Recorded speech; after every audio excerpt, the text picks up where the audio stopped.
ามไปถาม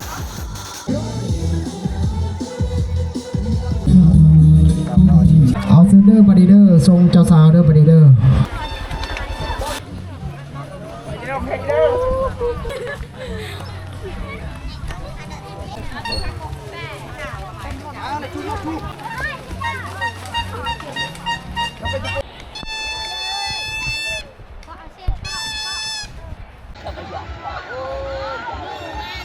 กบลมเรียกกันก่อนสิเข้าไปบ้านเจ้าบ่าว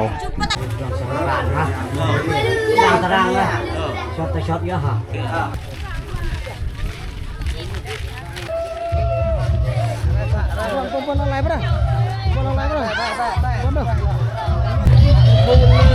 ฮอดบ้านเจ้าบ่าวแล้วพี่น้องฟังนี้มีเครื่องเสียง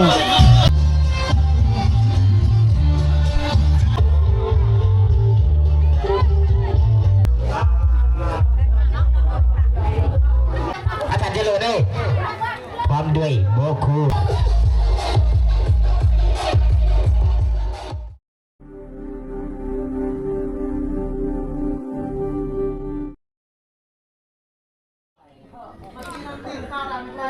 สบายดีพี่น้องอยู่กับสลีอีกเทื่อนึงมื้อนี้สลีเปิดคลิปจุดนี้บ้านนาจัดสรรนาผู้เล็กพี่น้องห่างจากบ้านสลีประมาณบ่ฮอดกิโลน่าจะ600-700 เมตรมีเต้นแล้วก็มีตู้วงนี้สลีเคยถ่ายลงอยู่บ้านสลีอัน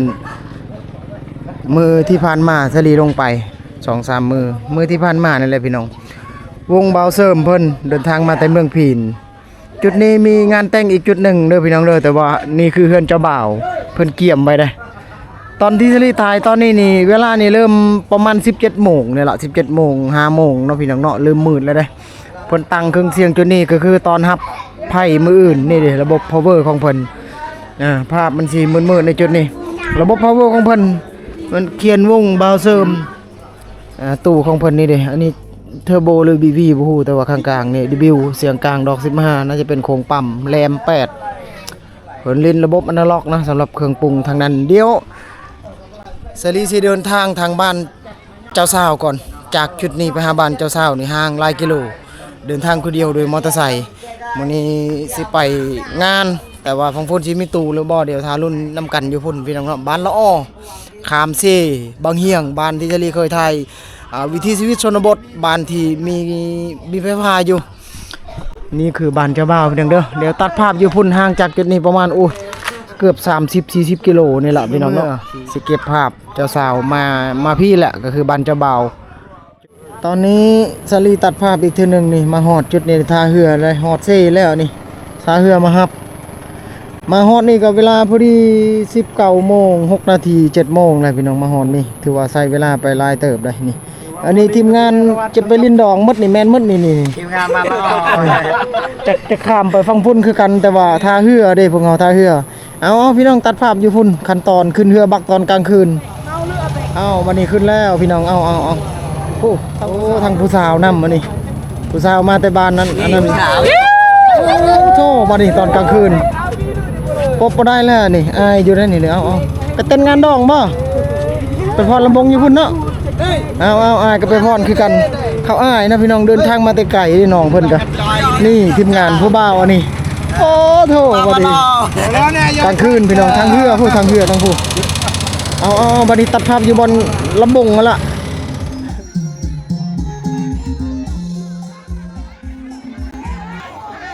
ตอนนี้มาฮอดบอลงานแต่งแล้วมาฮอดบอลงานแต่งแล้วพี่น้องตัดภาพมาจนนี่เพื่อสิข้ามมาเพื่อสิมาฮอดบ้านนี่บ่แม่นง่ายนะขามสิฟูตู้ฟังฝุ่นเขาเปิดอยู่ตอนนี้คนนี่หลายพี่น้องคือคืนในตลาดตะลีเพิ่นมาขายเครื่องสังเกตนี่มันจะมีเขาวางเครื่องขายในตอกอีเต็นแบบนี้เลย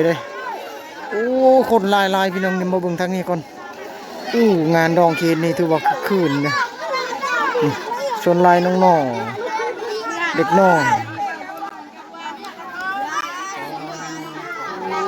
คนหลายเลยพี่น้องเต็มมาเลย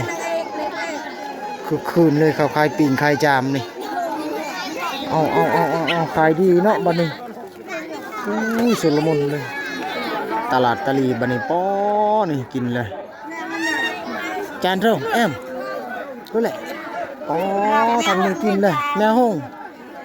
ดูอ๋อเขากินแล้วนี่พี่น้องกินต่ำนี่เพิ่นวางคายกันเดินเรื่อยๆเด้อมีลูกซีนมีหลายๆอย่างนั่นแหละของกินของอยู่เด็กน้อยเขามักซื้ออยู่ซื้อกินในแบบนี้โอ้ฟังหน้าวิธีฟังเครื่องเสียงฟังพุ่นโอ้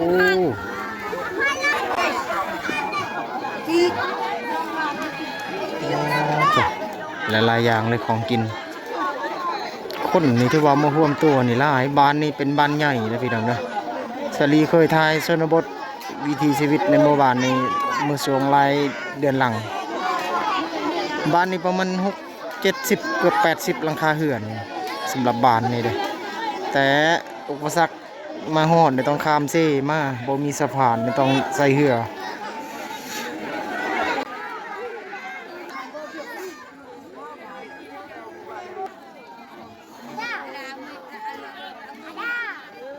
หลังนั้นเป็นเฮือนเจ้าสาวแล้วก็มีเครื่องเสียงนำเก็บภาพจนฮอดมื้ออื่นเด้อพี่น้องเด้อตอนเช้ามื้ออื่นก็จะมีการส่งเจ้าสาวต่างๆเลย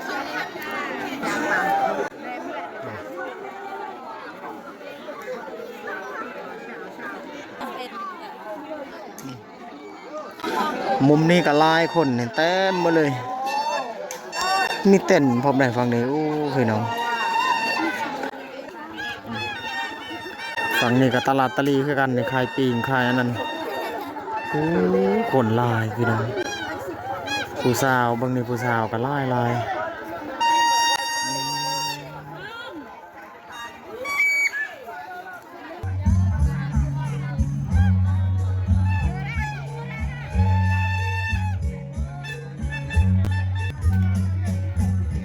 บนตู้เปิดอยู่ซื้อตำมะฮุ่งก่อนตอนนี้เขาขายตำมะฮุ่งพร้อมเป็นขายหลายๆอย่างนะอันนี้นี่น้ำหวานนี่น้ำหวานยังน้ำยังคนใส่นี่ก็คิดว่าปลาแดกโบแม่นพี่น้องตำมะฮุ่งสลีสั่งตำมะฮุ่งไปกินอยู่เฮือนหมู่สลีนะเฮือนซอนนี่ดิโอ้ยคือคืนนะขายดีเลยตำเบิ่งนี่เอาบ้านนี้นี่ตำเลยตำมะฮุ่งก็ขาย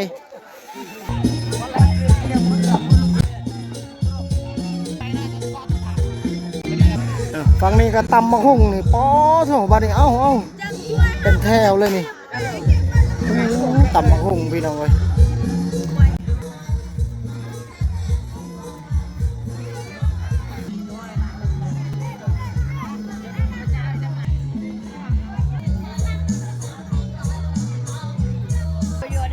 นี่มะม่วงอันนี้มะม่วงก็ขายนี่มะม่วงโอ้ขายหลายอย่างพี่น้องเฮ็ดนี่มะม่วง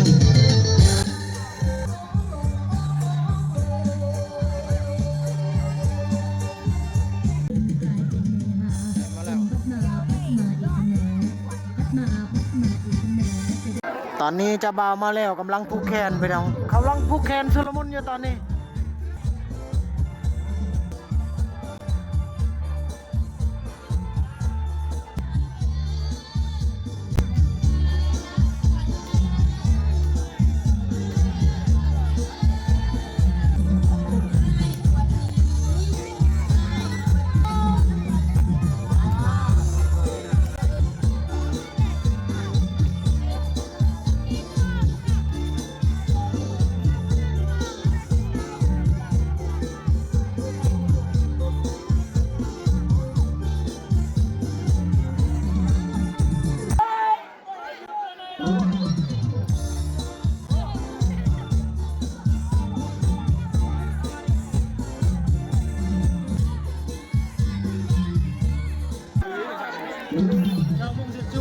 หลังจากที่ผูกแขนพี่น้องเขาผูกแขนแล้วได้ของฝุ่นนะเจ้าสาวก็จะเบา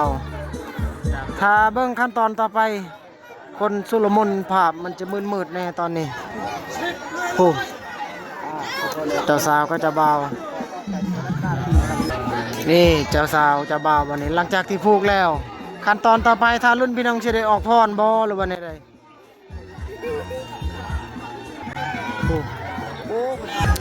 หลังจากที่ผูกแขนก็จะได้พรบัดนี้พี่น้องเนาะนี่เจ้าสาวก็จะเบา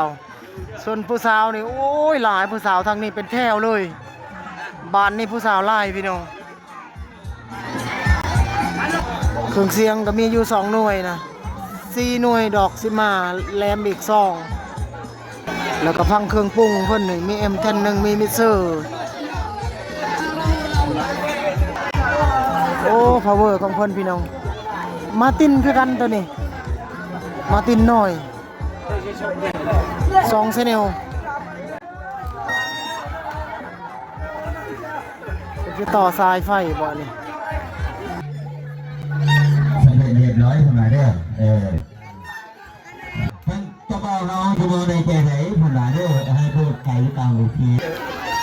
เพิ่นลองเสียงแล้วจะมองในใจไหนท่านจะบอกน้องให้พูดไกลเจ้าสาวก็จะเบาเสด็จออกพรบัดนี้พี่น้องทารุ่นรอปทุมเลิศ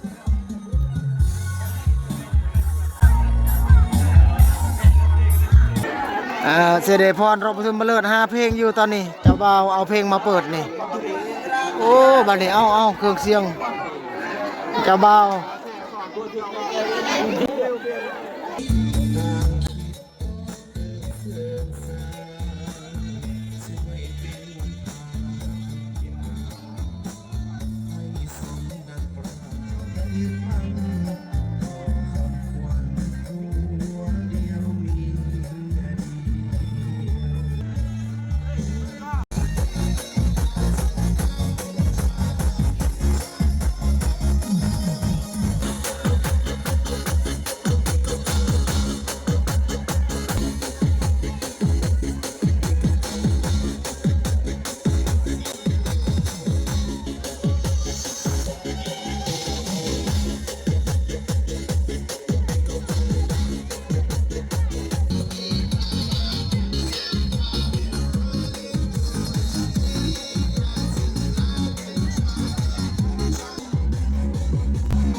จบลงไปแล้วบัดนี้รอบปทุมเลิศเจ้าสาวเจ้าบ่าวผู้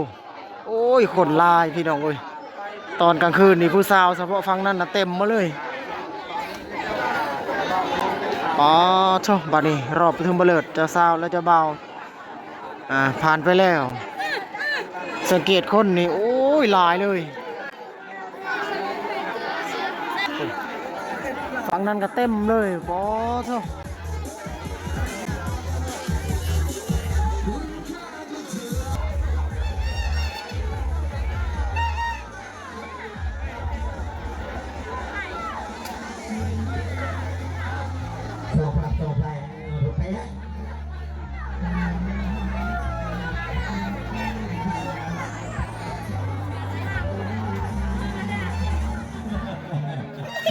เอาตัวไฟเดอร์ผู้ที่หนึ่งให้แกได้แก่น้องนางแสงผู้ที่สองเมย์ลำเพลินผู้หวาเด้อผู้ที่สามเมย์เลือบ่จัดรอบแล้วตอนนี้เพิ่นจัดรอบแล้วโกศกจัดรอบพุ่นทางพุ่นแล้วโกศกทางลังเครื่องเสียงพุ่นแล้วพี่น้องผู้เฒ่าผู้แก่ก็พากันนั่งเบิ่งเป็นแถวเลยนี่อยู่ตรงไหนแก่เนาะถ้าเบิ่งเข้าพรรอบลำวงตัวเฮาเห็นเนาะให้เจ้าภาพเฮาพอเสิร์ฟเนาะอยู่เด้อตัวหลอกไม่ต้อง2 ฝ่ายไปคุยละปืนเพื่อนเนาะเพราะว่าเรื่องเวลาเฮากันเด้อพอสมควรแล้วเด้อเป็นได้ทางใหญ่อย่าตัวเฮาเนาะโฆษกประกาศอยู่พี่น้องประกาศออกพรทาง2 ฝั่ง2 ฝ่ายผู้ใหญ่เด้ทางผู้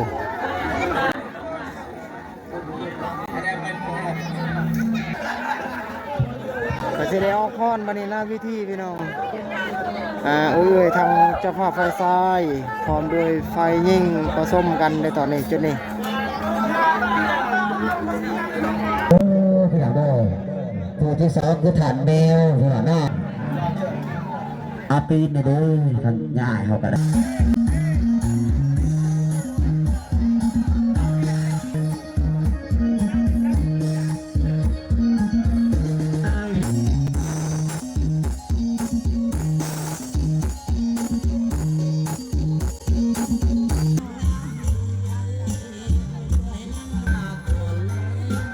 ดรอบผู้สาวออกพรบัดนี้วัยรุ่นในหมู่บ้านนี่สิได้ออกพรอีกครั้งหนึ่งหนาพิธี ไปเลยลองงานมานะน้องสาวแจนดีเขาในน้องสาวหวานพี่น้องเดี๋ยวจะบอกไอ้ล่ะตัวไว้ก่อนเด้อก่อนมันจะเบาเฮาคนเดียวมนคนเดียวเด้อไอ้ล่ะเขาก็ออกมาแล้วพี่น้องเด้อได้ไหนไว้นุ่มไว้พนอง1 กระถางนม2 กระถางส้ม3 กระถางชูนพี่น้องเด้อและอาเลินบอกและส้มมาจับจอมพวงมาลัยผมท่านบอกว่าส้มจะออกแทนเด้ออายมูอายครูแต่อายครูทำเลยแล้วดีเลยไปเรื่อยๆพี่น้องได้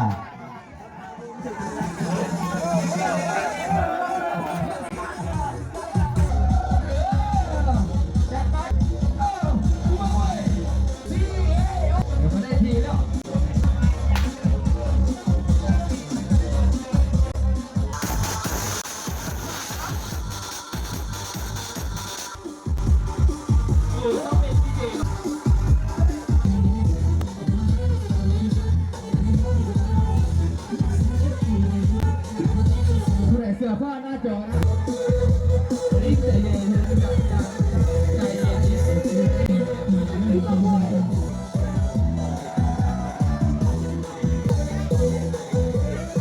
จะไปเชื่อร้อนจะร้อนอีกทีเชื่อ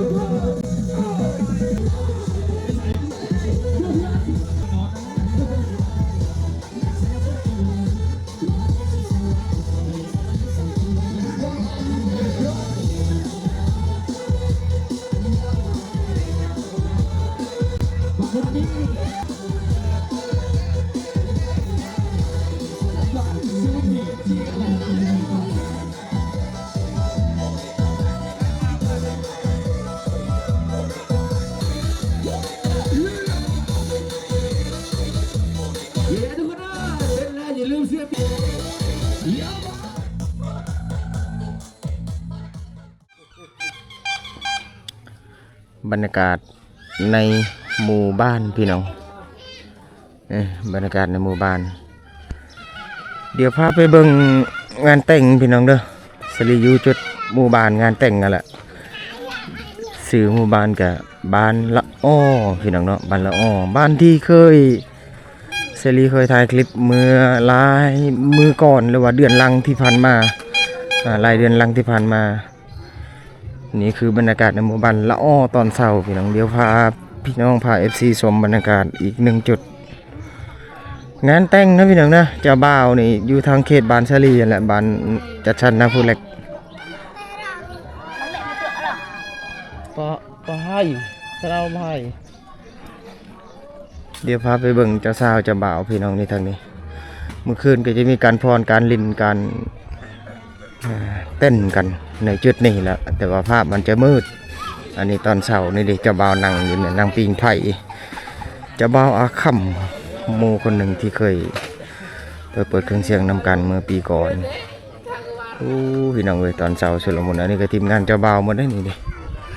อันนี้ก็แม่นหมดนี่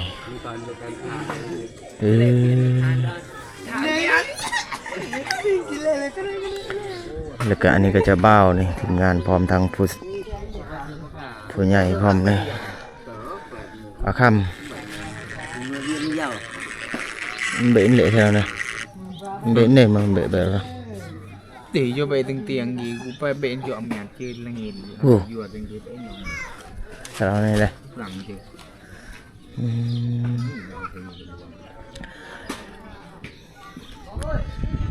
พาไปเบิ่งตู่นี่แหละตู่ที่เขาพรเขาเต้นกันเมื่อคืนขยะขี้เหงื่อเป็นยังน่าจะแล้วงานนะเพิ่นจะรักษาอนามัยในจุดนี้นะตู้เพิ่นนี่เป็นดอก15ตามเบิ่งแรมจรวดนี่เด้เจ้าสาวนี่ย่างมานี่เจ้าสาวแล้วพวกนี้เจ้าสาวนี่บ่ได้แต่งโตเลยนะบัดนี้จะนี่เล่นไม่ได้สบายเขาหายตรงนี้เจ้าสาวพี่น้องนี่แหละตู้เพิ่นเขาพรกันเมื่อคืนน่ะตึมๆอยู่แต่นี่ล่ะมันเป็นดอกอะไรอย่างใน JBL ตัวก๊อปบ่พี่น้องน่าจะแม่นตามเบิ่งยังใหม่อยู่นี่แหละก็เปิดเมื่อคืนนะ4 หน่วยก็คือ4 ดอกก็คือดอก15 แล้วก็มีแหลมศอกไม่อัดตามการต่อทางหลังผู้แล้วก็ฟังพาวเวอร์เพิ่นนี่มาเบิ่งฟังพาวเวอร์ฟังก็พรกันกระทึกได้เมื่อคืนนี่มาตินคือกันตัวนี้พาวเวอร์มาตินตัวนี้พาวเวอร์มาตินตัวนี้มีไมค์ลอยมีไมค์บลูทูธกินเอาไว้เอาขอพรกันเมื่อคืนนี้ละเมื่อคืนนี้เขาแต่งอยู่ครัวกินในเกียมทำอาหารแล้วก็จะส่งเจ้าสาวไปที่บ้านเจ้าบ่าวพี่น้องห่างออกจากจุดนี้หลายกิโลนะสำหรับบ้านเจ้าบ่าวนี่เมื่อกี้ก็เจ้าบ่าวได้เสรีถามภาษานะนี่ดิแต่งทางนี้แต่งอยู่ครัวกินแต่งอยู่ครัวกินอาหารทางนี้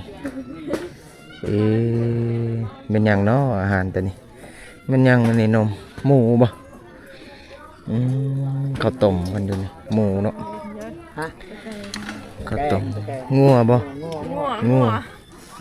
ตัวนี้งัวตัวนี้อันนี้ผู้สาวบ่ผู้สาวบ่ยังเอาใส่ผักใส่นั่นไปบัดนี้เอาโอ้ยกำลังปรุงอาหารตอนเช้าเวลาตอนสลีไทยนี่เด็กทุกคนนี่7:28 นาทีมื้อนี้วันที่1นะมื้อนี้วันที่1นี่คืออาหารงัวที่เกียมอันนี้ก็ทีมงานทางเคยจะได้นอนบ่เมื่อคืนนี้บ่ได้นอนเลยสอดแจงนี่ เอ้าลมผู้สาวนี่บ่สอดแจงเลยแล้วบัดนี้เอาเมียแล้วนะบัดนี้เอาอีกคนนึงเนาะสบายที่ไปถ่ายคลิปมื้อหน้าอยู่บ้านนี่คือบรรยากาศทางด้านหลังจุดเฮือนครัวพี่น้องนะเขาบ่มักบ่เขามักนี่คือสถานที่เฮือนครัวพี่น้องจุดนี้คือบอนที่เขาทำอยู่ครัวกินนี่เขาเอิ้นว่าเฮือนครัวอันนี้นะเมื่อคืนก็จะมีการเฮ็ดกินอยู่ในนี้ล่ะพี่น้องเนาะนี่เขาเอาผ้านี่ปกไว้บรรยากาศพี่น้องเนาะวันนี้เจ้าของเครื่องเสียงมาแล้วนี่สิได้เปิดแล้วบัดนี้เปิดเพลงตอนเช้าพี่น้อง เราสิเปิดกันนี่เขาเบอร์ของเพิ่นเอาเสียบไฟแล้วบัดนี้เปิดตอนเช้ากันพี่น้องทารุ่นนี่บรรยากาศบัดนี้เปิดแล้วนั่นเปิดแล้วบัดนี้พี่น้องผมเสียงมาแล้ว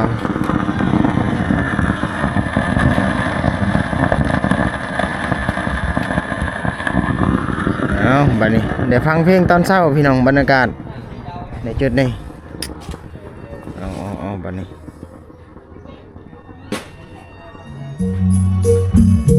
เปิดแล้วบัดนี้ขึ้นแล้ว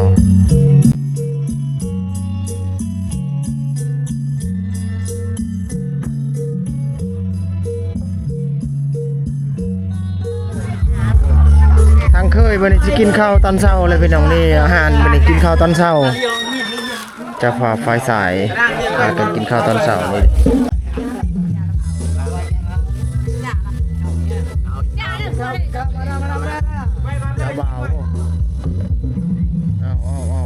ฟังนึงก็เปิดเพลงอยู่กินข้าวแล้วทีมงานจะบ่าวมาดิกินแล้วก็พักกันส่งก็คือขั้นตอนต่อไปทางผู้หลักผู้ใหญ่สองฝั่งสองฝ่ายในเฮือนในเฮือนจะพานะคนลมเวียกกันอยู่แล้วก็ลงไปนี่ก็จะอบรมได้หลายอย่างแล้วก็พากันกินแล้วก็พากันเมื่อนี่แหละขั้นตอนพี่น้องเนาะอันนี้ทีมงานมาแต่พุ่นและมาแต่บ้านจะบ่าวคนแม่นหมดเลยผู้บ่าวไม่ทั้งเอื้อยเพิ่นนำ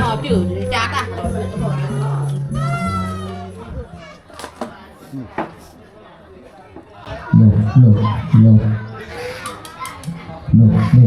ตอนเช้าลูกสบายดีตอนเช้าด้วยลูก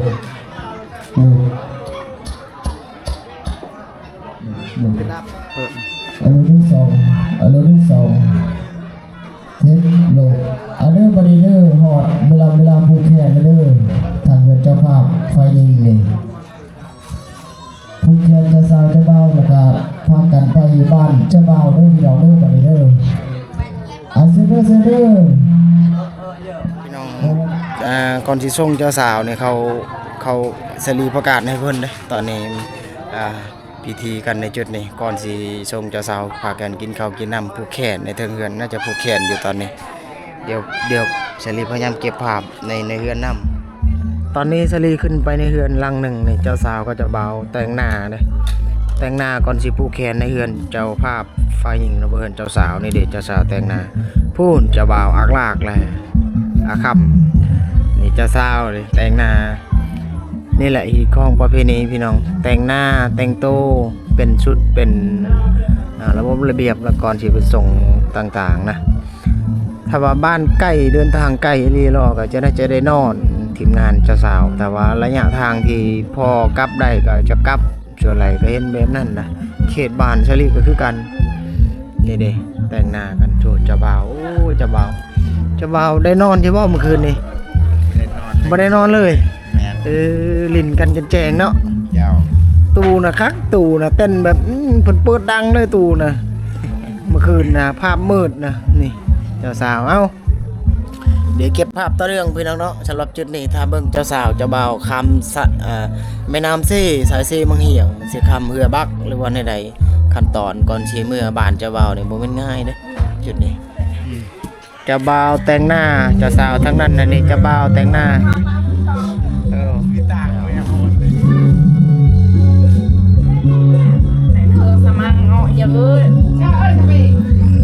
อันนี้กับผู้สาวแม่นมัด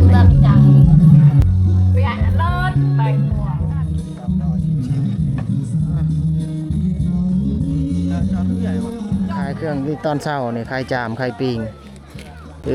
ตอนเช้ากับว่าขายแล้วน้องๆหลายคนในจุดนี้นี่แหละบรรยากาศตอนเช้าพี่น้องแขกคนนี่เริ่มมาแล้วนี่ตอนเช้านี่เริ่มมาหลายแล้วนี่เดี๋ยวจะมีการผูกแขนเด้อทางในเฮือนในเทิงเฮือนเนี่ยมีการผูกแขนจะสาวหรือจะบ่าวอยู่ตอนนี้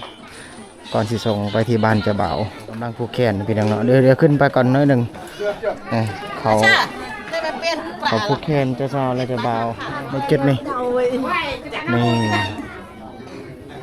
เริ่มแล้วบัดนี้พี่น้องผูกแขนจะสาวแล้วจะบ่าวขั้นตอน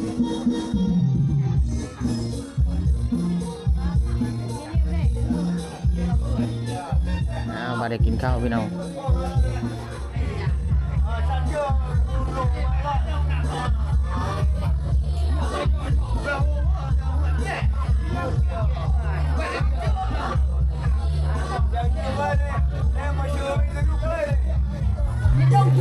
เจ้าสาวลงมาแล้วพี่น้องกับเจ้าบ่าวบัดนี้เสร็จได้ส่งเจ้าสาวขั้นตอนพี่น้องเนาะนี่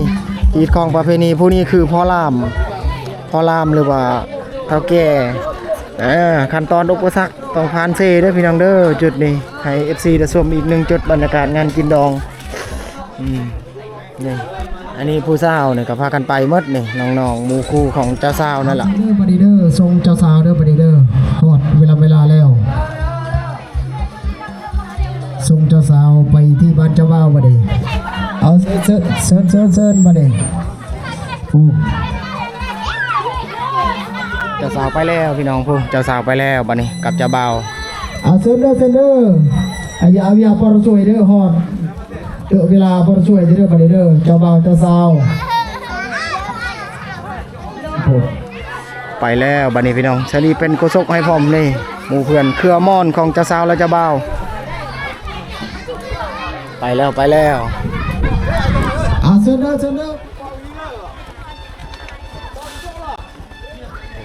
ไปแล้วนี่เจ้าสาวเจ้าบ่าวทีมงานหลายคน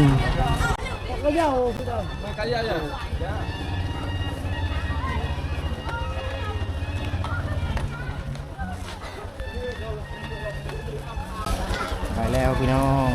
ไปแล้วบ้านเจ้าบ่าวพุ่นแหละย่างไปจนฮอดเซ่เด้อพี่น้องเด้อ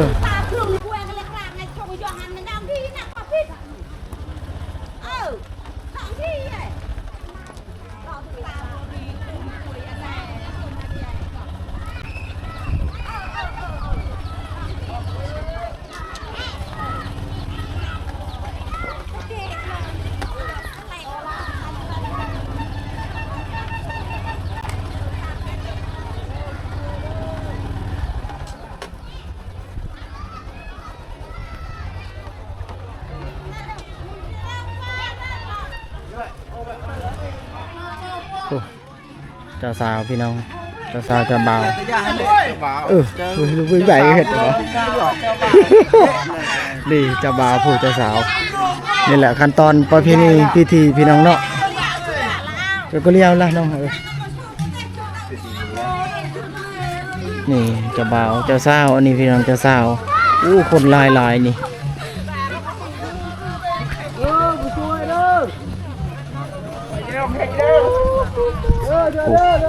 มีผู้สาวมีอันนั้นหลายคนนะ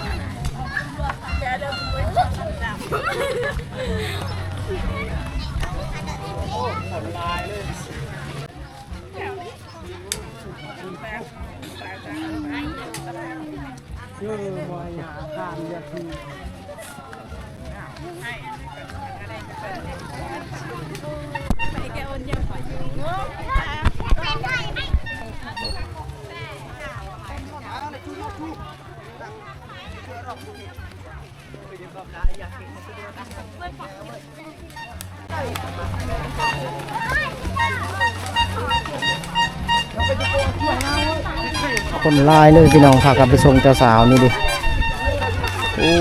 พี่น้องเลยเครื่องม่อนเครื่องคองของเจ้าสาว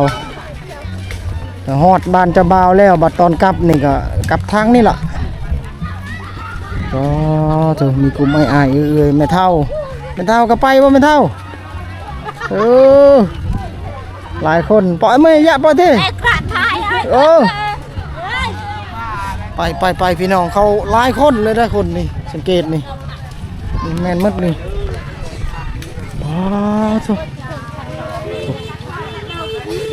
สาวจะได้ขึ้นเรือแล้วบัดนี้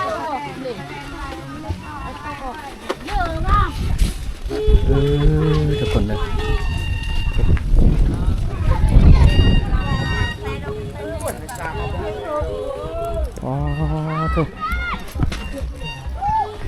ลงไปจะเบาขึ้นเรือแล้วนะบัดนี้เด้กับเจ้าสาวขึ้นเรือแล้วส่วนกลุ่มหนึ่งก็อยู่พุ่นก็ไม่ได้ไป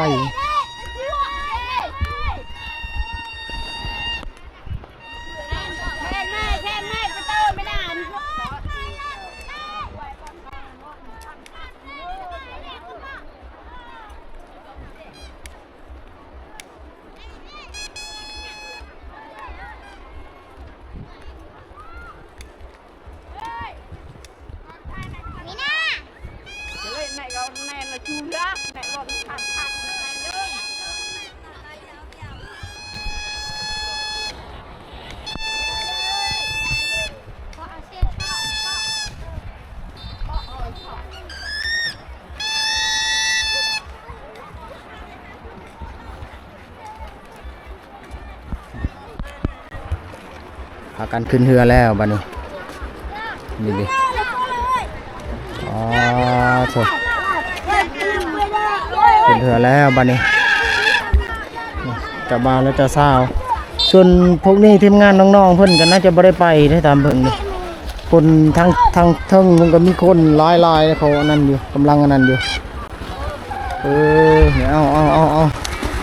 กลับไปคือกันอันนี้ก็เอา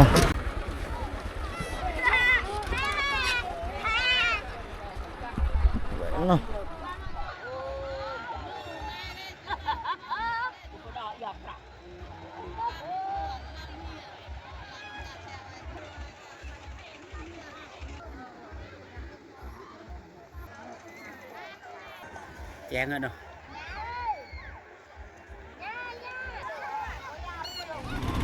จ่ายค่าเรือบัดนี้พี่น้องไปบัดนี้สลีข้ามเรือแล้วเด้เจ้าสาวก็เจ้าบ่าวน่ะข้ามก่อนแล้วเจ้าบ่าวก็เจ้าสาวขึ้นก่อนแล้วสลีขึ้นน้ำลังพี่น้องรถเจ้าบ่าวรถเรือเมื่อกี้น่ะเต็มค่าเรือ20,000 กีบฟังนี่แล้วบัดนี้นี่เจ้าบ่าวกับเจ้าสาวน่ะขึ้นรถแล้วพี่น้อง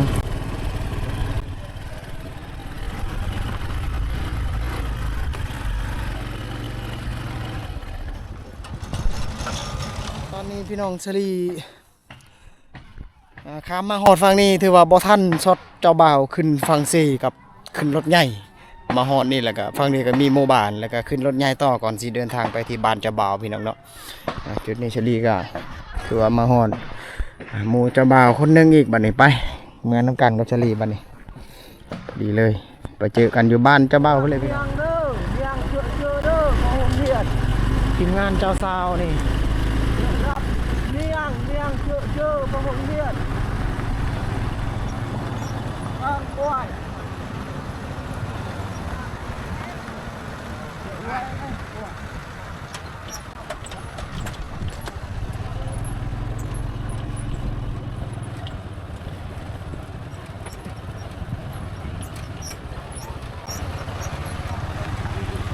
ตอนนี้ได้มาฮอดเส้นทางเข้าหมู่บ้านอันเจ้าบ่าวแล้วพี่น้องทางนี้ก็คือทางเข้าหมู่บ้านเจ้าบ่าวแล้วเดี๋ยวตัดภาพอยู่พุ่นขั้นตอนพิธีประเพณีมีความแตกต่างกันแบบใดพี่น้องเนาะเขานี่ก่อนพี่น้องฮอดหมู่บ้านเลยได้ตอนนี้เลยแต่ว่ายังบ่ได้เข้าไปในเฮือนเจ้าภาพจอดจุดนี้ก่อนมาเบิ่งน้ำกันฮิตของประเพณีนี่ค่อนข้างแตกต่างแล้วก็มีความปรับเปลี่ยนจากงานแต่งที่ซิลีเคยถ่ายพี่น้องเขาจอดเขาจึ้งถือว่าฮอดหมู่บ้านเลยจึ้งจุดนี้กันก่อนผู้สาวน้องๆเพิ่นนี่ป้อเท่าบัดนี้เอาขี้ฝุ่นในทางออกมาคือสิมาฮอดบ่แม่นง่ายนี่พี่น้องลงแล้วบัดนี้เอาบ้านเจ้าบ่าวแต่ว่าขั้นตอนนะเพิ่นเฮ็ดกันแบบใดเรื่องค่อนข้างแตกต่างพี่น้องมาฮอดแล้วก็จอดในจุดนี้กันก่อนสิเข้าเฮือนนี่บ่แม่นง่ายเด้อพี่น้องนะนี่ผสมกับทีมงานทางเจ้าบ่าวนำผสมในรถคันเดียวเอาระวังบัดนี้เอ้ยตกแล้วบัดนี้อากลากเลยนี่ผู้สาวนี่พ่อลามผู้สาวบัดนี้เอาค่อยๆลงเด้อโอ้ลงแล้วพี่น้องลงแต่รถมาเลยสิจังเหมือนดอกเลยมาดอกจังแล้วก็เจ้าบ่าวนี่ดิเจ้าบ่าวเจ้าสาวโอ้เผื่อสิมาฮอดบ่มันง่ายพี่น้องเอ้ยโอ้ไม่ได้คำฮอนบ่โอ้เอาทาเบิ่งเขาดำเนินการแบบใดพี่น้องเนาะสำหรับจุดนี้ส่วนทีมงานเจ้าบ่าวเริ่มมาแล้วมาเบิ่งเนี่ยน้องๆนะในห้องเฮียดนะจุดนี้เด้อนี่อันนี้ทีมงานน้องๆนี่น้องๆมาแต่บ้านเจ้าบ่าวนี่เขามาเบิ่งหลายคนเลยส่วนเจ้าสาวนี่เด้เจ้าสาวทั้งนั้นอันนี้หมู่เจ้าบ่าวหมู่เจ้าสาวนี่เฮาพรจังได๋เนาะอันนี้ไม่ยังอันนี้เครื่องเจ้าสาวเนาะ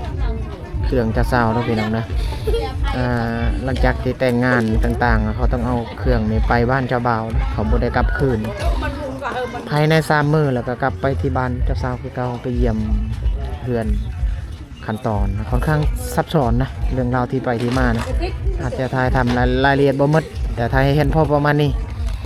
ผู้สาวนี่ก็คือผู้สาวทางบ้านละออทางเจ้าสาวพุ่นแหละนี่เพิ่นก็เป็นแถวเจ้าหน้าพรอยู่พุ่นน้ำไม่เท่าเนาะเป็นลำอยู่พุ่นเนาะหลายผู้หลายคนที่มาร่วมในงานแต่งพี่น้องเนาะแน่นมัดเลยนี่ผู้สาวทางหมู่เพื่อนของเจ้าสาวทางนั้นแหละนี่แต่งตัวก่อนสิเข้าอันนั้นเจ้าหน้าเขาพรอยู่พุ่นแหละเต้นกันเขาลมเบียกกันได้นี่เลยอบลมเบียกกันก่อนสิเข้าไปบ้านเจ้าบ่าวก่อนสิเข้าไปบ้านเจ้าบ่าวก็ต้องผ่านขั้นตอนจุดนี้กันก่อนของประเพณีพ้นลมกันก่อนฟังนี่ส่วนเจ้าบ่าวเจ้าสาวก็ยังนั่งอยู่นี่เจ้าสาวหมู่เจ้าสาวนี่บ้านนี้มีแต่ผู้ใหญ่ลมเบียก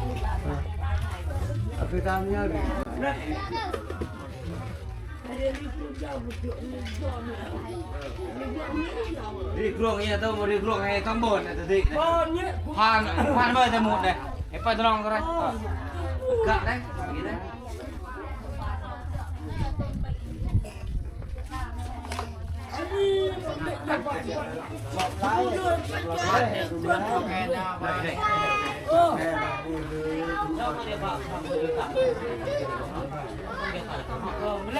Kod dia sambil tak sih.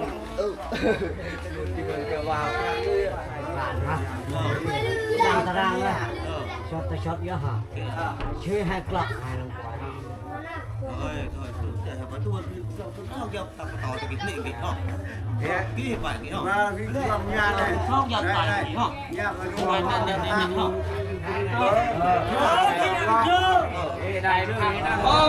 ไปแล้วบัดนี้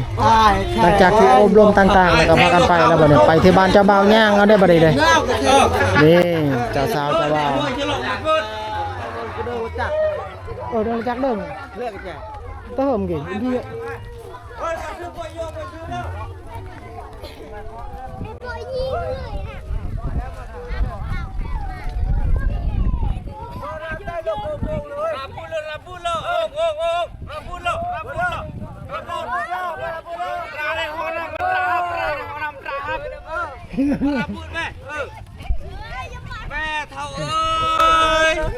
ขั้นตอนพี่น้องก่อนที่ขึ้นเฮือนเจ้าบ่าวหรือว่าจุดที่มีโต๊ะมีเต็นท์มีเครื่องเสียงต้องผ่านขั้นตอนจุดนี้ก่อนเฒ่าแก่มาซื้อเป็นก็คือประมาณหัวหน้านำทางนั่นแหละพี่น้องเนาะประมาณนั้นเฒ่าแก่มาซื้อหรือว่าพ่อราม แม่เท่าเอ้ยปลาบูโกนเด้อเขาดัง ไปพี่น้องนี่คือขั้นตอนงานแต่งของคนชนเผ่าในลาวก็จะมีความแตกต่างกันไปบางหมู่บ้านแต่ฮิตของประเพณีค่อนข้างซับซ้อนบางจุดบางบอนบ่สามารถจะเล่าได้และรายละเอียดต่างๆให้ FC ได้ชมตอนนี้ถ่ายเท่าที่ชลีบันทึกได้แหละถึงในจุดนี้ในตอนนี้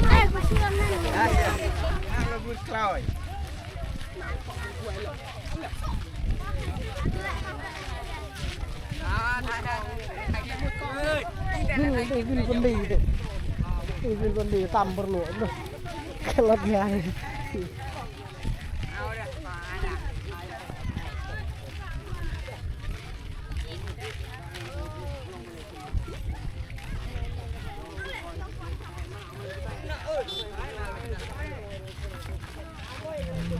หลายคนเป็นน้องชุลมุนเลยเจ้าบ่าวเจ้าสาวนี่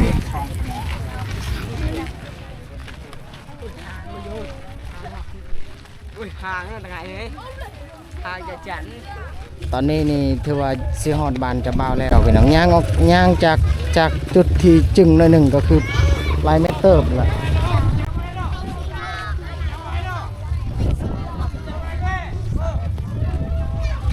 เกือบ200 เมตรนะ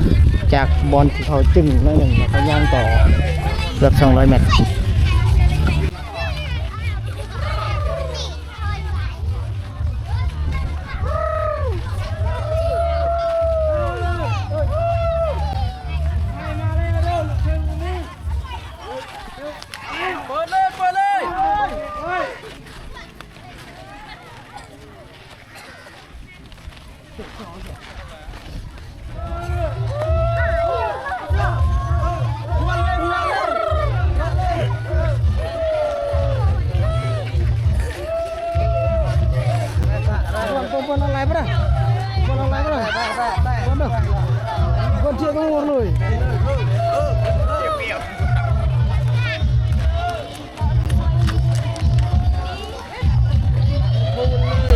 ฮอดบ้านเจ้าบ่าวแล้วพี่น้องฟังนี้มีเครื่องเสียง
ฮอดบ้านเจ้าบ่าวแล้วขั้นตอนพี่น้องชุลมุนเลยตอนนี้ เอาพวกแพทย์ก็จะรอดได้ไหน นี่ เอาพวกแพทย์ก็จะรอดได้เนาะเอาพวกแพทย์ก่อนพี่น้องเลยเนาะดี ขั้นตอนบัดนี้เอา ก็จะสั่งมาเลยครับที่เราเรื่องสามัคคี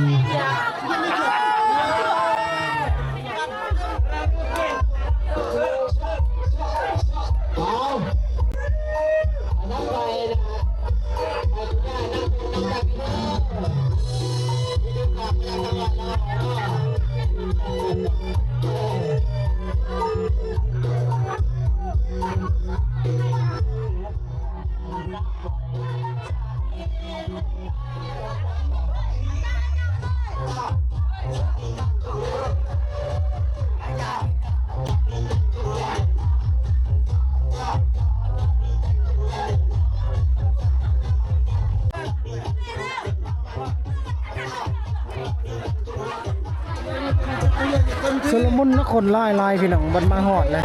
นี่มาเบิ่งทางเฮือนครัวนี่บอนเขาทำอยู่ครัวกินอาหารนี่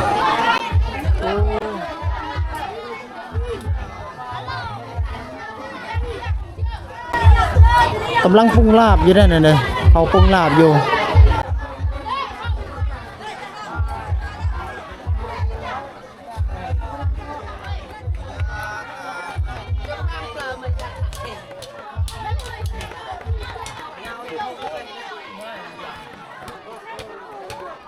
แล้วก็ฟังเครื่องเสียงกับชุดที่ซีรีส์เปิดคลิปในต้นคลิปมาแหละสำหรับฟังเครื่องเสียงเลย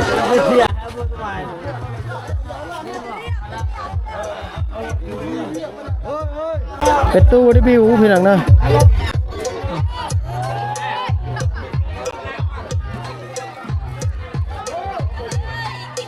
ตู้ได้บิว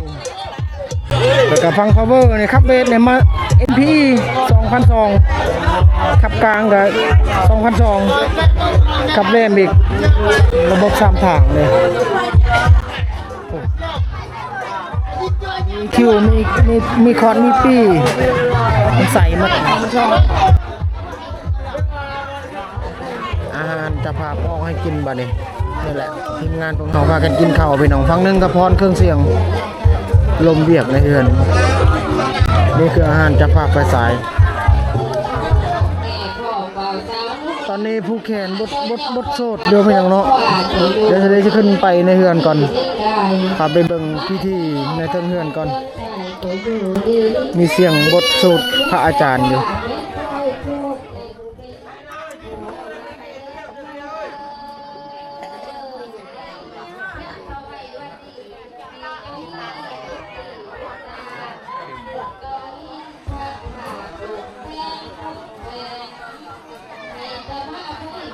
ผูกแขนตอนนี้นี่เดี๋ยวเขามัดสายไฟไว้นี่เลยก่อนสิผูกแขนเฮ็ดแบบนี้ก่อนเดี๋ยวสินี่จะขึ้นไปผูกคือกันมานี่เดี๋ยวสายผูกแขนแบบนี้เขาใหญ่กันแบบนี้ผู้สาวบ่ได้อายเด้ออ๋อสิขึ้นไปผูกแขนก่อนพี่น้องตอนนี้สินี่ขึ้นไปผูกแขนจะบ่าวแล้วจะสาวในเฮือนนี่แหละจะบ่าวจะสาวคนลายมาขึ้นไปเลยนี่เด้เต็มหมดเลยอันนี้เจ้าภาพไฟยิ่งแล้วก็หมู่เพื่อนนำ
เอาเด่นนะเขาก็ได้งัดทั้งงัดกันดีพี่น้องเลยเจ้า เสียงลำเฮากระไดให้นักนับทั้งนับว่าเชียงไว้ คนหลายๆตอนนี้พี่น้องฟังนี้เจ้าบ่าวเป็นโคศกพร้อม ยกไปสุดใจแน่นอนเฮ้ยเชื่อเด่นมาเอากันแล้วกันจะให้ตาคำขอ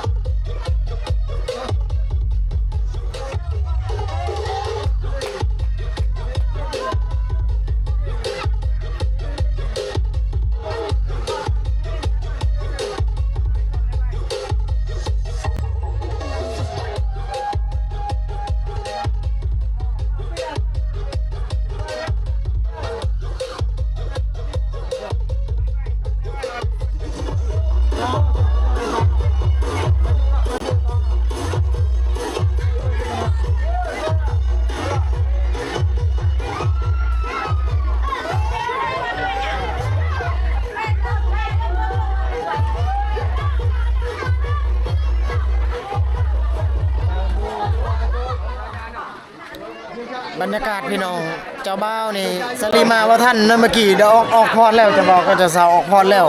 รอประทึมบรรเลงทางบ้านเจ้าบ่าวแต่ว่าสลีทายว่าท่านเมื่อกี้ว่าคนเขายังพรอยู่ผู้เฒ่าเพิ่น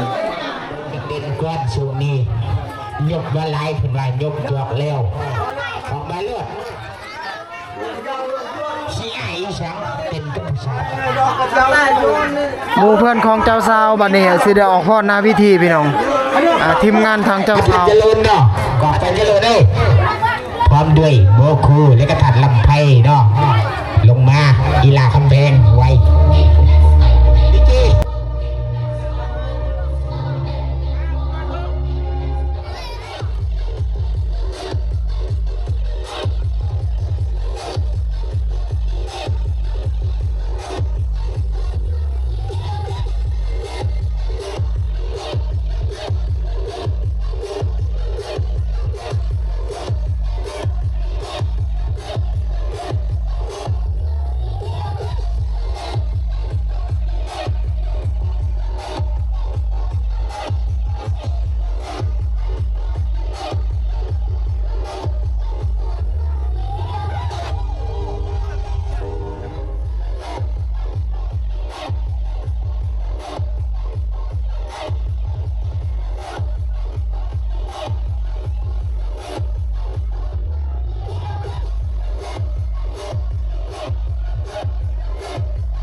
เอาบัดที่นี่สลีตัดภาพอยู่บ้านอยู่เฮือนอีกเทื่อหนึ่งพี่น้องเนาะ